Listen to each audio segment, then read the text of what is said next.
Dostoevsky was writing about the same time as Nietzsche, and Dostoevsky is a very interesting person. He was an Orthodox Christian, although he's a very intelligent man.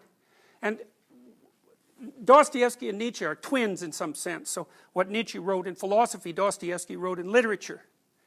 And one of Dostoevsky's primary statements was that if there's no God, everything is permitted. So it's a take on Nietzsche's discussion of nihilism. It's like, well, if there's no ultimate value of any sort, then why can't you do exactly what you want?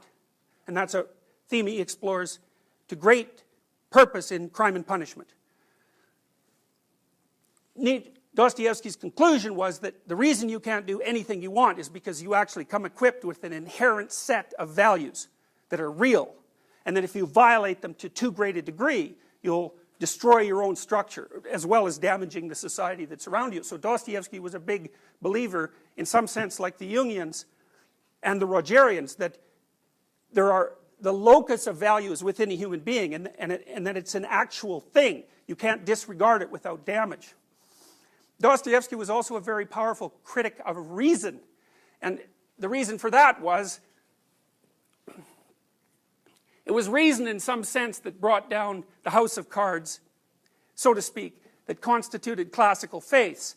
But the consequence of that rational destruction of values was the emergence of nihilism or totalitarianism. And the consequence of those two things is either the inability to live or the emergence of the murderous state. So Dostoevsky looked at that and thought, okay, well, perhaps our belief that reason itself is the proper guide to reality is wrong. And so this is one of the things he wrote in Notes from Underground when he was exploring this idea. Notes from Underground, by the way, it's a very short book, and it's very much worth reading. Dostoevsky wrote 5 books that are incalculably great. And what happened to Dostoevsky, I don't remember if I told you this or not, but he was a student radical, and he was arrested by the Tsar's men because of a riot or a protest that him and his compatriots had come up with. He was sort of a bit player in it, but they put him in prison when he was a young man. And then he was in prison for quite a while, and then one day they took him out into the courtyard and they shot him at dawn. You know, they had the soldiers line up and put him by a post and shot him. But they used blanks. But he didn't know that. And it scared him so bad he had epileptic seizure. And then he had epileptic seizures for the rest of his life.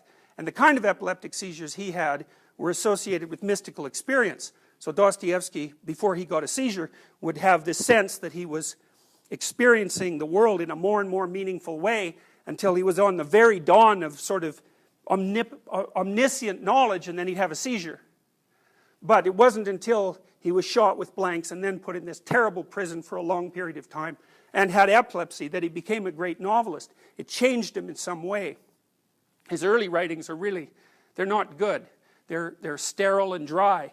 And his later writings, the 5 great novels in particular, they're in a class of their own.